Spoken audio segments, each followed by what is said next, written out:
हाँ देखिए, कक्षा 10 गणित अध्याय 4 प्रश्नावली 4.3।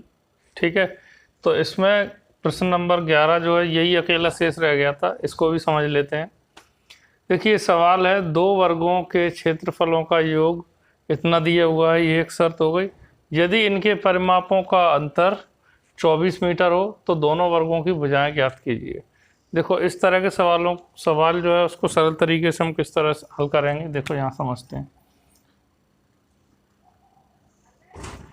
दो वर्गों की बात की है ना इन्होंने, तो यहाँ पे मैं दो वर्ग बना देता हूँ।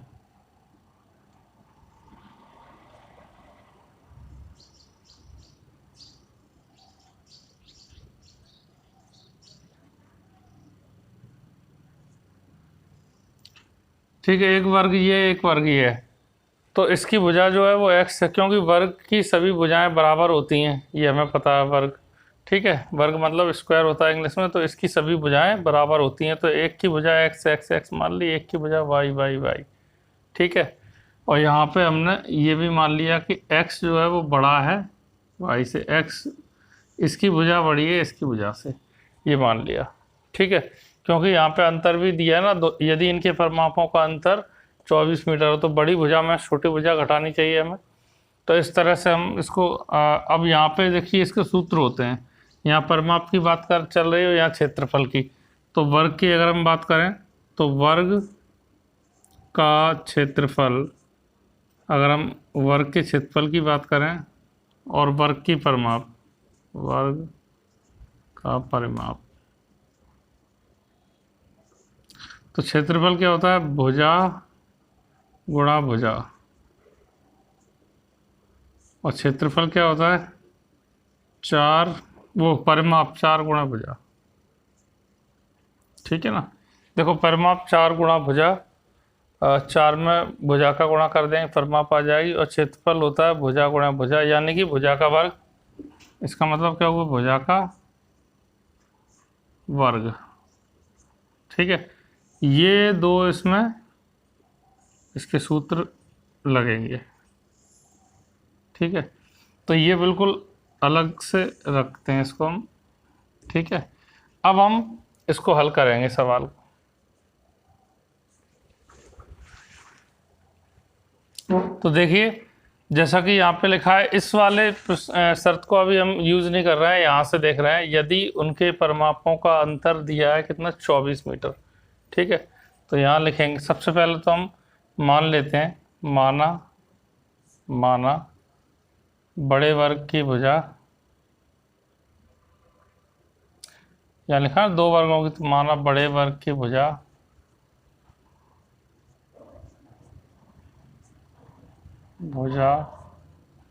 x, अब ये मीटर में दिया है तो x मीटर है, तथा छोटे वर्ग की भुजा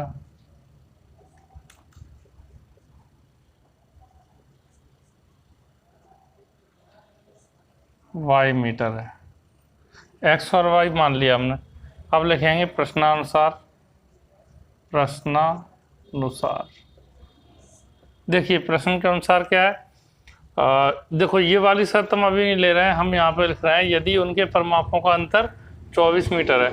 परिमाप क्या होता है, देखो 4 गुणा भुजा, तो यहाँ पे 4x, अब परिमापों का क्या अंतर है, अंतर मतलब बड़े में से छोटा घटाएंगे, 4x माइनस 4y बराबर कितना अंतर है, 24, ये हमने लिख लिया। अच्छा, तो यहाँ से 4 कॉमन ले लेंगे, तो 4 कॉमन लिया तो x माइनस वाई बराबर 24, 4 का इसमें भाग दे दो, 4 6 24, तो x माइनस वाई बराबर 6। ठीक है, y को अगर उधर ले जाते हैं तो क्या हो जाएगा, x बराबर 75 कर देते हैं, तो 6 प्लस वाई। ये जो है यहाँ तक आ गए हम। अब हम क्या करेंगे, पुनः प्रश्नानुसार, पुनः मतलब दोबारा, प्रश्नानुसार, पुनः प्रश्नानुसार। अब हम क्या करेंगे, देखिए ये दो वर्गों के क्षेत्रफलों का योग, दो वर्गों, अब इसका यूज करेंगे, दो वर्गों के क्षेत्रफलों का योग इतना है। तो दो वर्ग का क्षेत्रफल क्या होता है, भुजा का स्क्वायर, भुजा गुणा भुजा। ठीक है, तो यहाँ भुजा कितनी है इसकी, एक्स और वाई तो है भुजा। तो देखो X square plus Y square बराबर कितना है 468।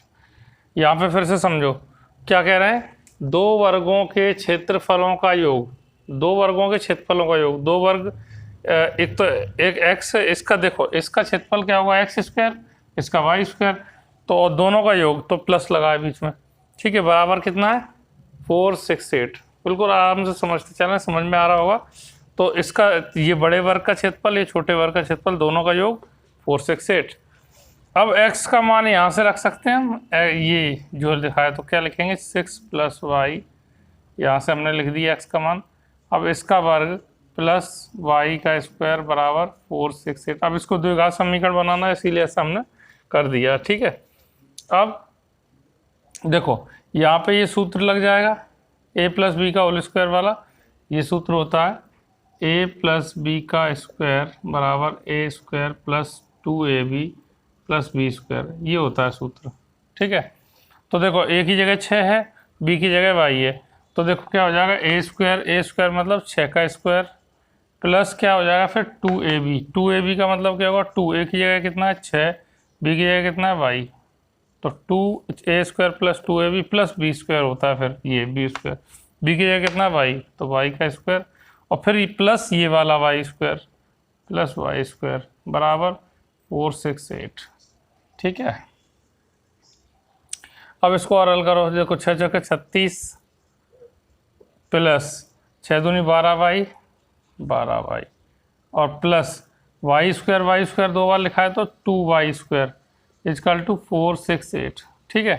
तो पहले हम लिख लेंगे 2y स्क्वायर, 36 को उधर ले जाओ 75 कर दो, इसको पहले लिख लो 2y स्क्वायर प्लस 12y बराबर 468 माइनस कर दो इसमें 36, तो 2y स्क्वायर प्लस 2 यहाँ से कॉमन ले लेते हैं, 2 कॉमन ले लो तो देखो यहाँ से 2 गया, y स्क्वायर प्लस 2 छक्के 12, 2 छक्के 12 ये y बराबर, अब इसमें से घटा दो, 8 में से 6 गए कितने बचे 2, 6 में से 3 गए 3 बचे, ये 432 बचा और 2 का इसमें दे देंगे हम भाग, तो 2 से यहाँ कैंसिल कर देते हैं, 2 दूनी 4, 2 एकम 2, 3 है तो 1 बचा, 2 छक्के 12, 216 हो गए। तो यहाँ पे हम लिख लेंगे y square plus 6y is equal to 216, इसको इधर ले आए 75 करके, तो y स्क्वायर प्लस 6y और यहाँ माइनस के हो जाएंगे अब 216 बराबर उधर 0 बचेगा। अब यहाँ पे हम समझेंगे इसमें क्या 216 को इस तरह फैक्टर इसका गुणा करते हैं, आप फैक्टर का मतलब गुणनखंड ज्ञात करेंगे, तो इसका गुणा करेंगे तो 216 एकम 216, इसका यहाँ पे कुछ लिखा नहीं तो 1 मान लेंगे, ठीक है। अब 216 हमें ऐसा करना है कि देखिए 216 जो है मैं यहाँ लिख देता हूँ, 216 में हम ऐसा करेंगे गुणा करके तो 216 आए, दो संख्या को ऐसी लेंगे गुणा करके 216 आए और घटा जोड़ के कैसे भी करके 6 आ जाए, ठीक है। तो इसके लिए हम क्या कर सकते हैं, देखिए यहाँ देख लीजिए आप, यहाँ पे 216 को हम थोड़ा सा फैक्टराइज करते हैं, गुणनखंड ज्ञात करते हैं, 2 एकम 2, 1 छोटा है तो यहाँ 0 लगा दो, 16 होगा, 2 अट्ठे 16, फिर 2 पंचे 10, 2 चौको 8, फिर 2 दूनी 4, 1 बचा, 2 सत्ते 14, फिर 3 से 3 नम 27, 3 तिया 9, 3 एकम 3। तो इस तरह से हमने इसको फैक्टराइज किया। अब देखिए अब यहाँ से अगर हम देखें 3 तिया 9, 9 दूनी 18, ये 18 और बाकी कितने बच रहे हैं 3 दूनी 6 दूनी 12, तो 18 और 12 से यहाँ आ जाएगा, 18 और 12 से आ जाएगा। 18 और 12 मैंने कहाँ से लाया, यहाँ से 3 तिया 9 दूनी 18 और ये 3 और 2 दूनी 4 तिया 12। तो देखिए 18 और 12 का गुणा करने पर 216 आएगा क्योंकि इसके गुणनखंड है, और 18 में से अगर हम 12 घटा दें 6 लाना है, इसीलिए मैंने इसको चुना 18 12 को। तो देखो 18 प्लस के रखो और 12 माइनस के रखो, 18 में से 12 घटेंगे तो प्लस के 6 y आ जाएंगे। तो अब हम इसको फैक्टर हमने कर लिए, y स्क्वायर प्लस, अब लिख दो इसी के साथ y लिख जाएगा यहाँ पे, तो 18y माइनस 12y माइनस 216 बराबर 0। अब यहाँ से कॉमन ले लेंगे, 2 2 के जोड़े बना के, y यहाँ से कॉमन लिया तो क्या बचा y प्लस 18, ठीक है, माइनस यहाँ से कितने कॉमन लेंगे हम 12, तो कितना बचेगा यहाँ से y, यहाँ माइनस है तो यहाँ चिन्ह बदल जाएगा, माइनस है तो यहाँ प्लस हो गया, और 12 का गुणा 18 में करेंगे तभी 216 आएगा। तो यहाँ कितने बचेंगे, यहाँ भी 18, 12 कॉमन है तो यहाँ पे 18 बचेगा। देखो 12 कॉमन लेंगे तो 18, तो बराबर 0। इसको फिर से कॉमन ले लिया y प्लस 18 को, y प्लस 18, और ये कितना है y माइनस 12, y माइनस 12 बराबर 0। ठीक है, अब क्या करेंगे, इसके बराबर 0 एक बार, इसके बराबर 0, तो y प्लस 18 बराबर 0 और y माइनस 12 बराबर 0। 18 को पक्षांतर करेंगे तो y बराबर माइनस के 18 आएंगे, और इस 12 को पक्षांतर करेंगे तो y बराबर प्लस के 12 आएंगे। तो देखो अब यहाँ पे वर्ग की भुजाएं ऋणात्मक तो होंगी नहीं, तो y बराबर 12 लेने पर, y बराबर 12 लेने पर, अब y बराबर 12 आप लेते हैं तो y बराबर 12 लेंगे तो देखिए y का मान यहाँ रखेंगे तो x का मान कितना आ जाएगा। तो देखो तब x ये जो है ना x बराबर कितना, 6 प्लस वाई, तो x बराबर कितना आ जाएगा 6 प्लस 12, तो x बराबर आ जाएगा 12 6 18, x का मान 18 आ गया। तो अब वर्ग की यहाँ पे क्या बोलो, दोनों वर्गों की भुजाएं ज्ञात कीजिए। तो एक तो ये आ रहा है 12, एक आ रहा है 18, तो यहाँ लिखेंगे अतः दोनों वर्गों की भुजाएं, वर्गों की भुजाएं कितनी, 18 मीटर तथा 12 मीटर हैं। इस तरह से करना, थोड़ा सा यहाँ बीच में टफ लगा होगा आपको, लेकिन ये क्या है, ये प्रोसेस ऐसा है, आपको कहीं भी कुछ याद रखने की ज़रूरत नहीं, बिल्कुल मैंने शुरुआत से कैसे कैसे चले हैं उसको पूरा डिटेल में आपको बताया है। तो इसको जो है एक बार देख के और फिर इसको प्रैक्टिस करेंगे तो आपको आ जाएगा, ठीक है ना। तो अब नेक्स्ट देखेंगे।